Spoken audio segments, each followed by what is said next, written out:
Answer option కొంచెం స్మార్ట్గా ఆలోచిస్తే సార్ ఆన్సర్లో అన్నిట్లోనూ ఆన్సర్ డినామినేటర్ సేమ్ ఉంది. అంటే మనం ప్రత్యేకంగా చేయాల్సిన అవసరం లేదు. ఓన్లీ లవం మీదనే ఫోకస్ చేయాలి. 12, 14, 16. 12 అయితే 14ని డివైడ్ చేయట్లేదు. దాంట్లో ఫస్ట్ ఆప్షన్ తీసుకుందాం 4. 4 14ని డివైడ్ కాదు. ఎందుకంటే గాసాబాలో ఆన్సర్ 4 ఉంటే ఇన్పుట్లో అన్ని నంబర్లు 4తో డివైడ్ అవ్వాలి. ఇదైతే కాదు. ఎందుకు సార్? ఆన్సర్ 3తో గాసాబా 3 వచ్చిందంటే ఇన్పుట్లో ఉన్న నంబర్లన్నీ 3తో డివైడ్ అవ్వాలి. క్వశ్చన్ చూస్తూనే ఉంటే ఇది పోయింది, ఇది పోయింది. దాని తర్వాత ఇది సరి సంఖ్య, సరి సంఖ్య, సరి సంఖ్య.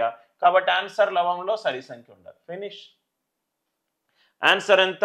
2/255. ఆన్సర్ ఎంత? 2/255. అందరికీ లాజిక్ క్లియర్గా అర్థమైందా? నేను పెద్ద పెద్ద కాన్సెప్ట్లు ఏం యూజ్ చేయట్లేదు సార్. మళ్ళీ చెప్తున్నాను. గాసాబా ఆఫ్ ఈ నంబర్లు కనుక్కోవాలి. గాసాబా ఆఫ్ 12, 14, 16. గాసాబా కనుక్కోవాలి అని అంటే కిందది నేను కనుక్కోవట్లేదు. అన్ని ఆన్సర్ ఆప్షన్లలో వాల్యూ ఒకటే ఉంది. పనికి మాలిన టైం వేస్టింగ్ చేసుకోను.